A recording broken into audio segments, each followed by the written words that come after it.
ആളുകളെ തിരുത്തുന്നതിൻ്റെ രീതിശാസ്ത്രം നബി സല്ലല്ലാഹു അലൈഹി വസല്ലമ തങ്ങളുടെ ജീവിതത്തിലും സഹാബികളുടെ ജീവിതത്തിലൊക്കെ നിരന്തരമായി നമുക്ക് കാണാൻ കഴിയും. നബി സല്ലല്ലാഹു അലൈഹി വസല്ലമ തങ്ങളുടെ തിരുത്തലിൻ്റെ രീതി മുഖത്തടിച്ചു പറയുന്നതല്ല, വ്യംഗ്യമായി ആ കൃത്യം ചെയ്തവർക്ക് ബോധ്യപ്പെടുന്ന രൂപത്തിൽ ചില സൂചനകൾ നൽകും.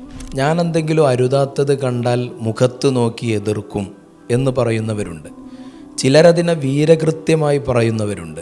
ഞാൻ എന്തെങ്കിലും തെറ്റ് കണ്ടാൽ ഞാൻ അതേ സ്പോട്ടിൽ തന്നെ അതിനെതിരെ തുറന്നടിക്കും. അത് ശരിയായ ഒരു പ്രവണതയല്ല. മറ്റുള്ളവരുടെ ആത്മാഭിമാനത്തിന് എപ്പോഴും വില കൽപ്പിക്കുന്നത് ഇസ്ലാമിൽ പ്രധാനമാണ്. മറ്റുള്ളവരെ വഷളാക്കലോ വ്യക്തിത്വത്തെ അധിക്ഷേപിക്കലോ ഇകഴ്ത്തലോ ഒന്നും ഒരു മുസ്ലിമിന് പാടില്ലാത്തതാണ്. അൽ മുസ്ലിമു മൻ സലിമൽ മുസ്ലിമൂന മിൻ ലിസാനിഹി വയദിഹി.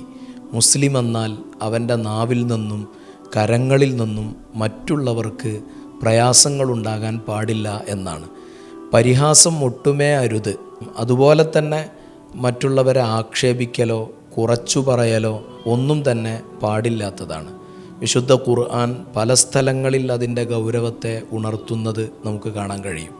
വൈലുല്ലി കുല്ലി ഹുമസത്തിൽ ലുമസ.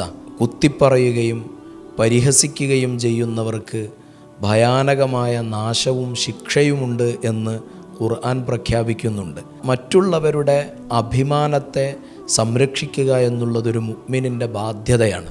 അതുകൊണ്ട് തിരുത്തലിനും ചില രീതികളുണ്ട് ഇസ്ലാമിൽ.